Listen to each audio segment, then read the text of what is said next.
ନା ଟିକେ କୁହନ୍ତୁ। ସୁଧାଂଶ ଶେଖର ନାୟକ କେନ୍ଦୁଝରରୁ ଆସିଛି। ଯା ସିଧାସଳଖ କେନ୍ଦୁଝର। ମା ତାରିଣୀଙ୍କ ଦର୍ଶନ ସାରି ଆସିଛନ୍ତି ନା ସବୁବେଳେ ତ ଦର୍ଶନ କରନ୍ତି?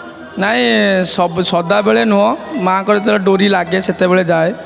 ଆଉ ଜଗନ୍ନାଥଙ୍କ ଡୋରି ଏଇ ରିସେଣ୍ଟ ମାନେ ମାସେ ଦେଢ଼ ମାସ ଭିତରେ ଲାଗି ସାରିଲାଣି। ମୁଁ 2-3 ଥର ଆସିସାରିଲେଣି। ହଉ 2-3 ଥର ମହାପ୍ରଭୁଙ୍କର ଦର୍ଶନ କରିକି ସେ ଆନନ୍ଦ ଅନୁଭବ କରୁଛନ୍ତି, ଭଲ କଥା। ଆହୁରି ଦର୍ଶନ କରନ୍ତୁ। କିନ୍ତୁ ଆଜି ଯେଉଁ ଆସିଛନ୍ତି ଆମର ଅନୁଭୂତି କାର୍ଯ୍ୟକ୍ରମକୁ, ଅନୁଭୂତିଟିଏ କହିବେ, ଏ କାର୍ଯ୍ୟକ୍ରମକୁ ଆହୁରି ଭଲ କରିବେ, କହିଲେ ଭଲ ଅନୁଭୂତିଟିଏ।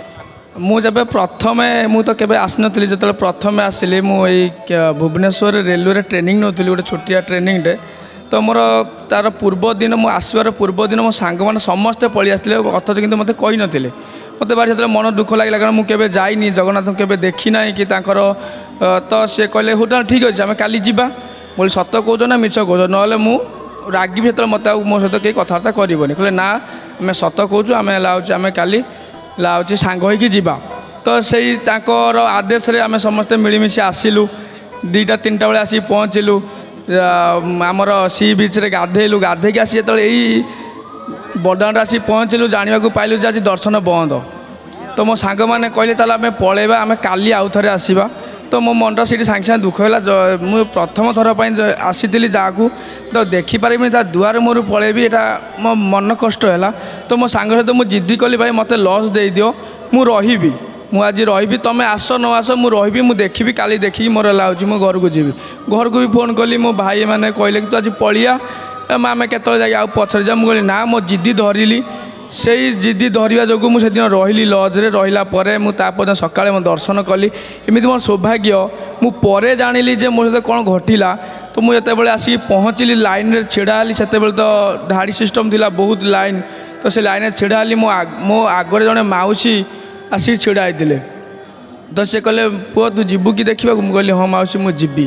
କହିଲେ ପୁଅ ମୁଁ ସବୁଦିନ ଟାଇମ୍ରେ ଆସେ, କିନ୍ତୁ ଆଜି ମୋର ଲାଗୁଛି ଲେଟ୍ ହେଇଗଲା। ତ ଏମିତି କଥାବାର୍ତ୍ତା ଭିତରେ ଆମେ, ସେ ଜଣେ ବହୁତ ବୟସ୍କର ବୁଢ଼ୀ ବୟସ୍କ, ସେ ଆସିଲେ ମୋ ସହିତ। ମୁଁ ବି ଭିତରକୁ ଆସିଲି। ସବୁ ମୋତେ ଯେତେବେଳେ ଏଇ ଅରୁଣସ୍ତମ୍ଭ ଯେତେବେଳେ ମୋତେ ପାର କଲେ, ମୁଁ ଭିତରକୁ ଗଲି। ଆଉ ତାଙ୍କ ସହିତ ମୋ କିଛି ଦର୍ଶନ ନାହିଁ। ମୁଁ ଭିତରେ ପଶିଲି, ନିଜେ ନିଜେ ଭିତରେ ବସିଲି। ଯେତେବେଳେ ଜଗନ୍ନାଥଙ୍କ ପାଖରେ ମୁଁ ଦର୍ଶନ କଲି, ମୋତେ ମୁଁ ଭୁଲିଗଲି ଯେ ମୁଁ ଆଉ ଏ ଦୁନିଆରେ ନାହିଁ, ମୁଁ ସେ ଦୁନିଆରେ, ମୁଁ ତା ସହିତ ମିଶି ସାରିଛି। ସେତେବେଳେ ମୁଁ ତାଙ୍କ ଆଳତୀରେ ଯେତେବେଳେ ମୁଁ ପୁରା ତାଙ୍କ ସହିତ, ତାଙ୍କ ଆଖି ସହିତ ମୋ ଆଖି ପୁରା ମିଶି ସାରିଥିଲା। ମୁଁ ଜାଣିନାହିଁ ଯେ ମୁଁ କେଉଁଠି ଅଛି। ସେଇ ସମୟରେ, ଠିକ୍ ସେଇ ସମୟରେ ମୋର ସେଇ ଆଳତୀ ହେଉଥିଲା, ସେଇ ଆଳତୀରୁ ନିଆଁ ମୋ ମୁଣ୍ଡରେ ଆଉ ମୋ ଏଇ ଛାତିରେ ଲାଗିଥିଲା। ସେଇ ଆଳତୀ ମୋତେ ସ୍ପର୍ଶ କରିନାହିଁ, କିନ୍ତୁ ଯେଉଁଠି ଆମର ସୁରକ୍ଷା ବାହିନୀ ଯେଉଁ ଥିଲେ, ସେମାନେ କହିଲେ ପୁଅ ତୋ ମୁଣ୍ଡରେ ନିଆଁ ଲାଗିସାରିଛି। ତ ସିଏ ଝାଡ଼ିଦେଲେ ମୋତେ। ଅଥଚ ସେଇ ଦିନ ମୋର ଗୋଟେ ବି ଚୁଟି ବି ପୋଡ଼ିନାହିଁ। କେବଳ ଯେତେବେଳେ ମୋ ଛାତି ଯେତେବେଳେ ସେ ମାନେ ଛୁଇଁଲେ, ମୋର ଟିକେ ନିଆଁ ମୋ ଛାତିରେ ବାଜିଥିଲା। ଯେତେବେଳେ ମୁଁ ଜାଣିଲି ଯେ ହଁ ମୋ ଦେହରେ ନିଆଁ ଲାଗିଥିଲା, ସେତେବେଳେ ମୁଁ ମନ୍ଦିରରୁ ମନ ଦୁଃଖ କରି ବାହାରିଲି। ମୁଁ କ'ଣ ଦୋଷ କରିଥିଲି ଯେ ମୋ ଦେହରେ ନିଆଁ ଲାଗିଲା, କାହାକୁ ଲାଗିଲାନି। ମୁଁ ଆସି ମୁକ୍ତି ମଣ୍ଡପରେ ପଚାରିଲି ଯେ ମୁଁ ଏମିତି ଘଟଣା ଘଟିଛି, ତ ମୁଁ କ'ଣ ହେଲା? କହିଲେ ନା ତୋର କିଛି ହେଇନାହିଁ, ସେଇ ଜଗା ତୋର ସବୁ ମଙ୍ଗଳ କରିଛି, ତୁ କିଛି ଟେନସନ୍ ନେ ନା। ମୁଁ ପୁଣି ବୁଲିକି ଆସିଲା ପରେ ଆସିଲେ ସେ ବୁଢ଼ୀ, ସେଇ ଯେ ଆମର ଯେ ମୋ ଆଗରେ ଥିଲେ, ସେ ଦେଖା ହେଲେ। ସେ ସମସ୍ତ ଆମର ବଳି ରାଜା ହେଉ, ଯମ ପଥର ହେଉ, ଆମର ମୁଁ କିଛି ଆଣିନଥିଲି, ମୋତେ ଦୀପ ଦେଲେ, ସଳିତା ଦେଲେ, ସବୁ ଜିନିଷ ଦେଲେ, ମୋତେ ଲଗେଇଦେଲେ, ବୁଝେଇଦେଲେ, ଲକ୍ଷ୍ମୀ ମନ୍ଦିର ନେଇଗଲେ। ସବୁ ଯେତେବେଳେ ମନ୍ଦିର ସାରା ବୁଲି ଆଣିଲା ପରେ ମୋତେ ଗୋଟିଏ କଥା ପଚାରିଲେ, ପୁଅ ତୋର ସବୁ ବୁଲିକି ଦେଖିଲୁ? ମୁଁ କହିଲି ହଁ ମା ମୁଁ ବୁଲିକି ଦେଖିଲି। ତାପରେ କହିଲେ ମୁଁ ଏଥର ଯିବି? ମୁଁ କହିଲି ହଁ ମା ତୁମେ ଏଥର ଯାଅ। ସେ ମୁଁ ଜଷ୍ଟ ଆଖି ବନ୍ଦ କରିକି ଆଖି ଖୋଲିକି ପଛକୁ ଗଲା ବେଳକୁ ସେ ମୋ ପାଖରେ ଆଉ ନାହାନ୍ତି। ମୁଁ ଦେଖିଲି, ବହୁତ ଖୋଜିଲା ପରେ ମୋତେ ଆଉ ସେ ମିଳିଲେ ନାହିଁ।